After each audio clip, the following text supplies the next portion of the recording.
What happens when royalty meets reality television and refuses to play by the rules? In just 37 seconds, one comment would send shockwaves through the studio and transform what was supposed to be a lighthearted chat into the most uncomfortable moment in British television history. The lights were bright that evening in the studio. Jonathan Ross sat behind his desk, the same desk where he'd interviewed hundreds of celebrities over the years. His smile was warm and welcoming, as always. The audience buzzed with excitement. They had come to see something special. A real prince. Prince Harry, the royal everyone thought they knew, was about to sit down for what should have been a fun conversation. Jonathan stood up as Harry walked onto the stage. The audience erupted in applause. Harry waved, but his smile seemed tight. There was something in his eyes, something that suggested this was not going to go the way anyone expected. "Welcome, welcome. So good to have you here," Jonathan said, extending his hand. Harry took his hand limply, barely making eye contact. "Thanks for having me," he said, his voice flat. They sat down. Jonathan's energy was infectious, as always. He leaned forward, ready to make his guest comfortable. "So, how are you finding everything? Must be quite different from what you're used to." Harry glanced around the studio with a look that could only be described as disdain. "Yeah, it's different. Definitely not as grand as the settings I usually find myself in." The audience laughed nervously. Jonathan chuckled, trying to keep things light. "Well, we do our best here. Not quite palace standards, but we like to think we've got our own charm." Harry didn't laugh. Instead, he shifted in his seat, already looking uncomfortable. "Right," was all he said. Jonathan pressed on, determined to break the ice. "So, I've got to ask, what made you decide to come on the show? We were thrilled when we heard you wanted to join us." Harry leaned back, crossing his arms. "Well, my people said it would be good for my image. You know, connect with the common people and all that. Show them I'm relatable." The temperature in the room seemed to drop. Jonathan's smile faltered for just a moment before he recovered. "The common people? Well, I suppose that's one way to describe our wonderful audience here tonight." The audience shifted uneasily in their seats. A few people exchanged glances.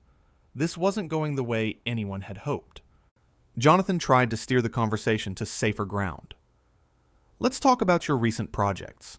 You've been involved in some wonderful charity work." Harry waved his hand dismissively. "Oh, yes, the charity stuff. It's what we do, isn't it? Noblesse oblige and all that. Someone has to help the less fortunate." Jonathan's eyebrows raised slightly. He maintained his composure, but anyone who knew him could see the frustration building. "Well, the work you do certainly makes a difference in many lives." "I should hope so," Harry said. "I mean, I give up quite a bit of my valuable time for these things. People should be grateful." The audience was completely silent now. The atmosphere had grown thick with tension. Jonathan glanced at his notes, trying to find something, anything, that might turn this around. "You mentioned your people earlier," Jonathan said carefully. "Your advisors, your team, how do they help you navigate public life?" Harry snorted. "Navigate? Please. They're there to handle the boring details while I focus on what matters. I don't need advice on how to live my life. I was born into this. I know what I'm doing." Jonathan nodded slowly, his jaw tightening. "I see. And what about the people who support you? Your fans, the public who follow your work?" "What about them?" Harry asked, genuinely seeming confused by the question. "Well," Jonathan said, choosing his words carefully, "don't you think they deserve respect? They're the ones who care about what you do, who support your causes." Harry laughed, but there was no warmth in it. "Respect? Jonathan, let's be honest here. They love me because of who I am. Because of my title. They don't really know me, and frankly, I don't need to know them. That's just the way it works." Jonathan's smile had completely disappeared now. His eyes were sharp, focused. Is that really what you think? That people only care about your title? Of course, Harry said, as if it were the most obvious thing in the world. Take away the crown, and who am I? Just another person. But I have the crown, so I'm special. That's the reality. The audience was shifting uncomfortably now. Murmurs rippled through the crowd. Jonathan sat back in his chair, studying his guest with a mixture of disbelief and disappointment. You know, Jonathan said slowly, I've interviewed a lot of people over the years. Actors, musicians, politicians, even other members of royalty. And I've got to say, I'm finding this conversation quite surprising. Harry shrugged. Surprising how?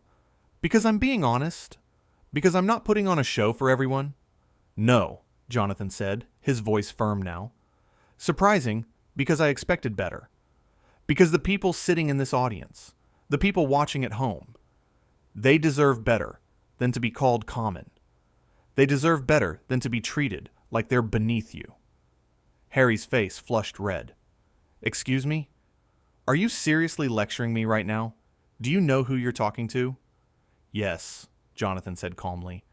I'm talking to someone who seems to have forgotten that titles don't make you better than anyone else. Someone who's sitting in a studio full of people who took time out of their lives to come see you. And you're treating them like they're not worthy of basic respect. The audience erupted in applause. They had been silent for so long, watching this train wreck unfold, but Jonathan's words struck a chord. These were regular people, working people, people who had been called common by someone who was supposed to serve them. Harry stood up abruptly, his chair scraping against the floor. This is ridiculous. I don't have to sit here and be spoken to like this. Not by you. Not by anyone. Jonathan remained seated, calm and collected. You're absolutely right. You don't have to sit here. But let me ask you something. What exactly did you expect? Did you think you could come on national television, insult an entire audience, dismiss the people who support you, and everyone would just smile and nod? I expected professional courtesy, Harry snapped. I expected to be treated with the respect I deserve. Jonathan stood up now, meeting Harry's glare with steady eyes. Respect is earned, not inherited. And right now, you're not showing much of it to anyone here. Harry's mouth opened and closed. He looked around the studio, at the cameras, at the audience staring at him with a mixture of shock and disapproval. For a moment, it seemed like he might say something else. But then his expression hardened. Do you have any idea what kind of life I lead? Harry said, his voice rising. The pressure, the constant scrutiny. You sit here in your little studio and judge me, but you don't know what it's like. You're right, Jonathan said quietly. I don't know what it's like to be you. But I do know what it's like to work hard for everything I have. I know what it's like to earn my place in this industry without a title to fall back on. And I know what it's like to appreciate the people who make my job possible. These people here, they're not beneath anyone. They're the reason shows like this exist. The audience applauded again, louder this time. Harry's face was crimson now, a mixture of anger and something else. Embarrassment, perhaps. Or maybe just frustration that things weren't going his way. This is absurd, Harry said. I'm not going to stand here and be humiliated. Nobody's humiliating you, Jonathan replied. You're doing that all by yourself. Every word out of your mouth since you sat down has been about how you're better than everyone else, how your time is so valuable, how we should all be grateful for your presence. Well, I've got news for you. That's not how the world works. Not here anyway. Harry pointed a finger at Jonathan. You have no right to speak to me this way. I could make one phone call and end your career. The studio went deathly quiet. That threat hung in the air like a storm cloud. Jonathan didn't flinch. He didn't blink. He simply stared at Harry with an expression of profound disappointment. Is that so? Jonathan said softly. You're going to threaten me now? on my own show, in front of all these people. Harry seemed to realize he'd gone too far, but his pride wouldn't let him back down. I'm just stating facts. People listen to me. People with power. Jonathan shook his head slowly. You know what the saddest part of this is? You actually believe that. You actually think power and titles make you untouchable. But let me tell you something. The people who truly have power are the ones who treat others with dignity. The ones who lift people up instead of putting them down. The ones who understand that we're all just trying to get through this life together. The audience erupted again. Some people were on their feet now, applauding Jonathan's words. Harry looked around, bewildered, as if he couldn't understand why everyone was against him. This is unbelievable, Harry muttered.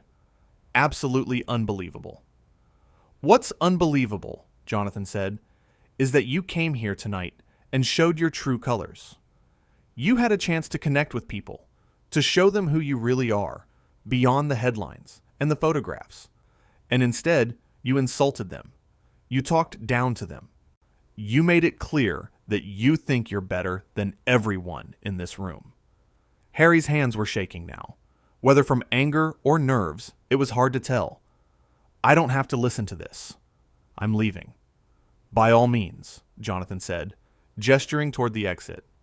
The door's right there. But before you go, I want you to think about something. Think about all the people who look up to you. The kids who see you as a role model. The families who support the causes you claim to care about. What do you think they're going to see when they watch this? Harry stopped mid-step. For just a moment, something flickered across his face. Doubt, maybe. Or the realization that this wasn't going to simply go away. But then his jaw set, and the mask of arrogance returned. They'll see exactly what I want them to see, Harry said.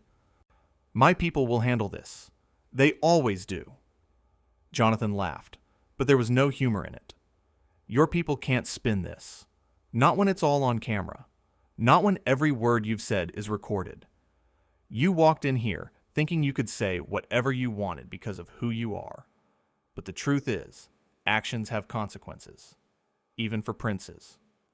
Are you threatening me now? Harry demanded. No, Jonathan said firmly. I'm just being honest. Something you claimed to value a few minutes ago.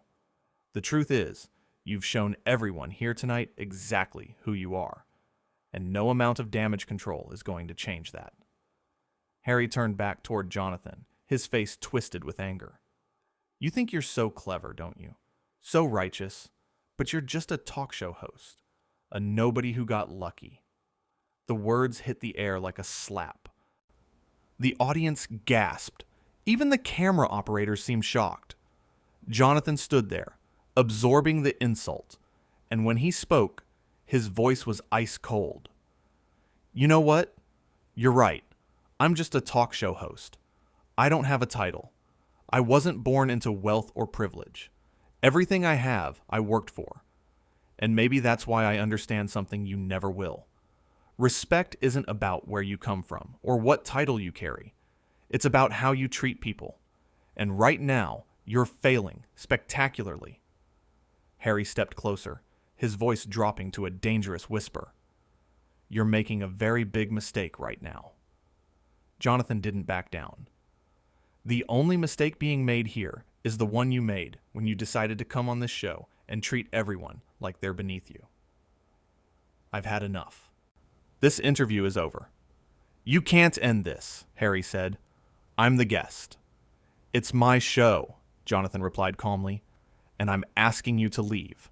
Now. The studio erupted. The audience was on their feet, some applauding, others simply watching in stunned silence. Harry stood there, looking from Jonathan to the crowd and back again, as if he couldn't believe what was happening. This is outrageous, Harry sputtered. You can't just kick me off your show? Watch me, Jonathan said. He turned to the cameras.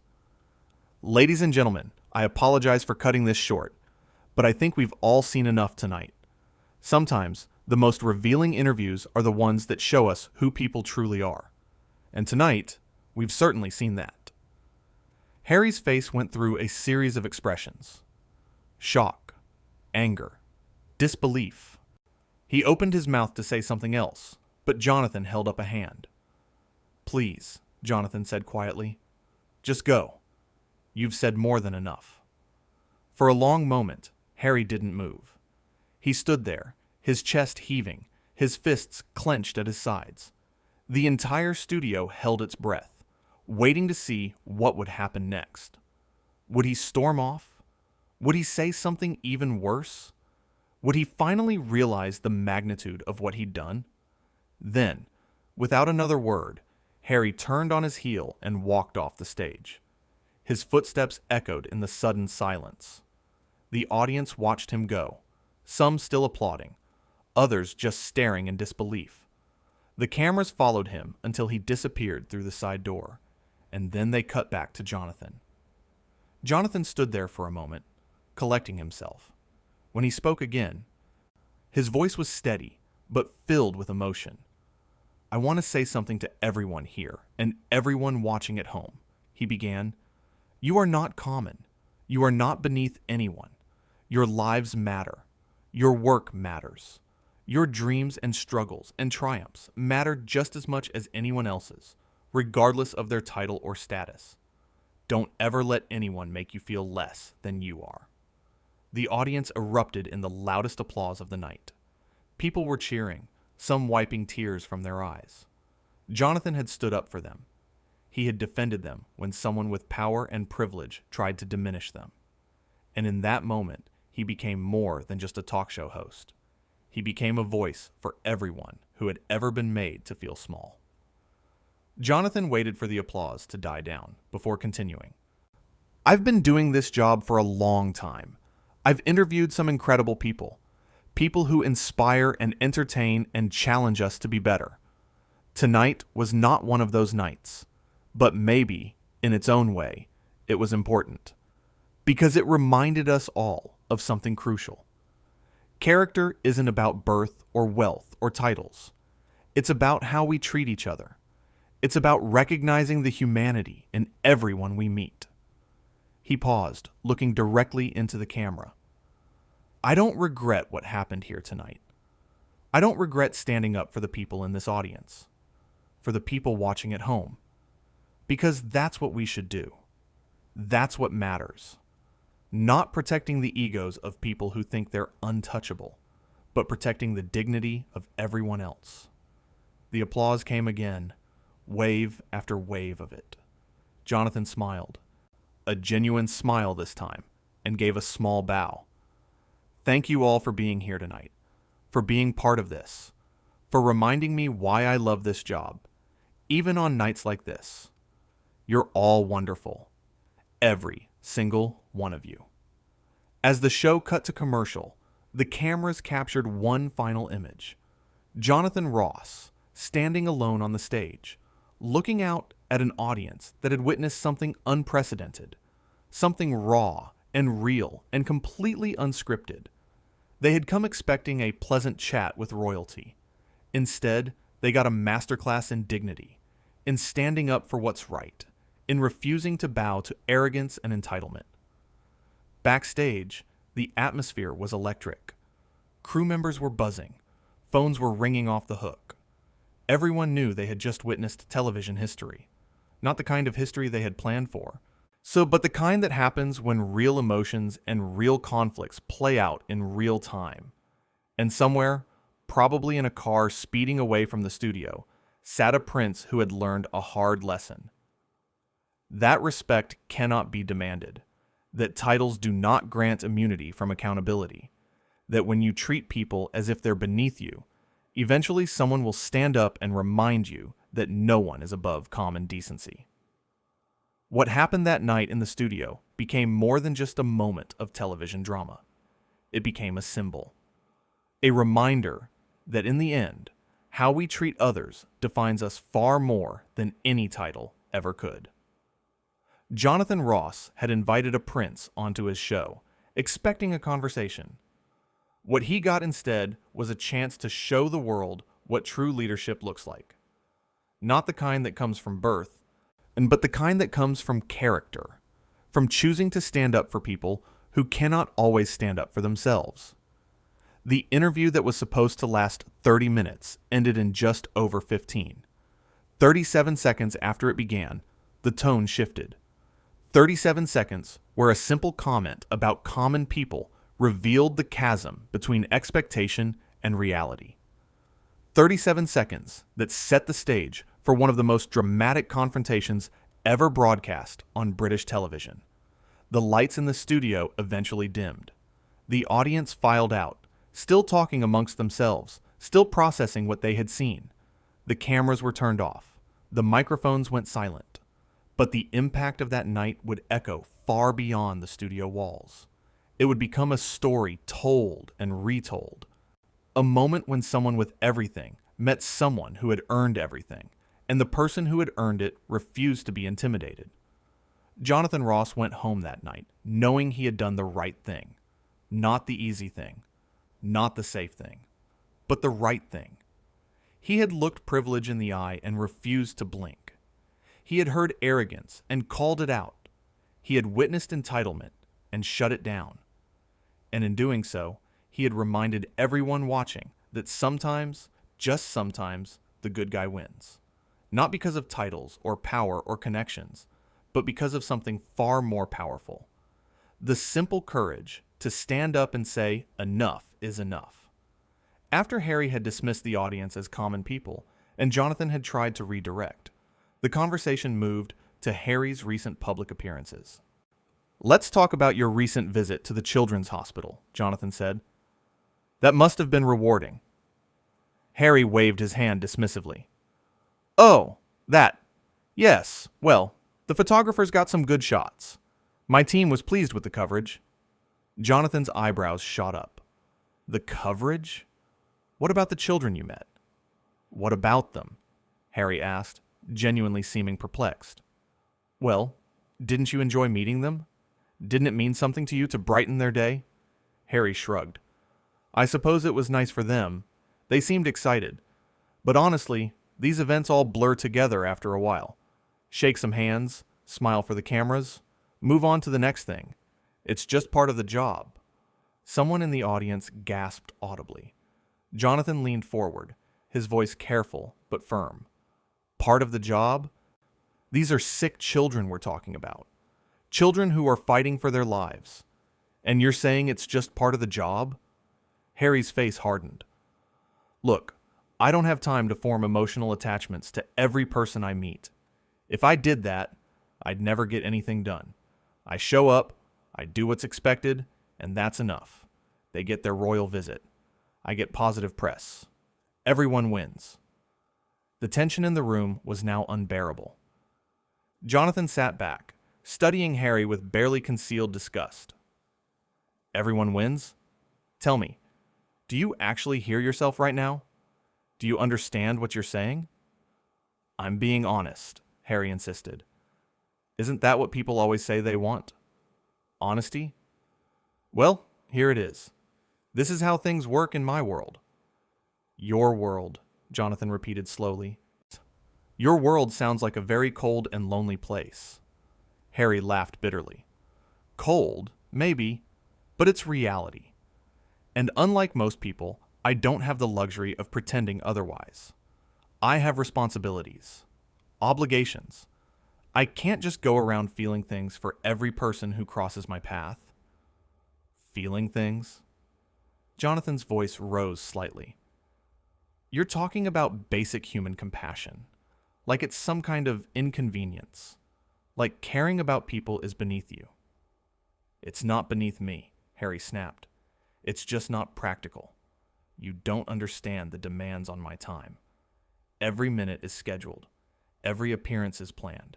I can't afford to get bogged down in emotions." Jonathan shook his head in disbelief. "You know what I think? I think you're hiding behind your schedule and your obligations because it's easier than actually connecting with people.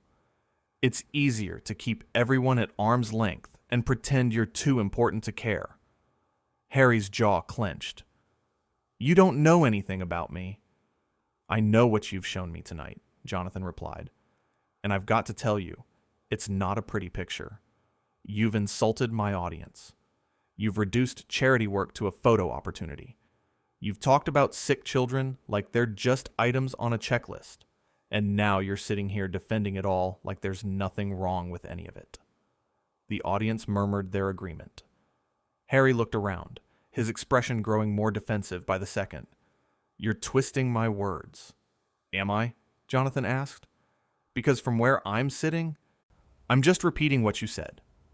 Your words, your attitude, your complete lack of regard for the people around you. Harry stood up at this point, his face flushed with anger. That's when he made his threat about ending Jonathan's career. That's when the gloves truly came off. When Jonathan finally asked Harry to leave, there was a finality to it. This wasn't a suggestion. This wasn't a request that could be negotiated. This was the host of the show, in his studio, exercising his right to protect his audience from someone who had shown nothing but contempt for them. The walk off the stage was long. Each step echoed in the silent studio.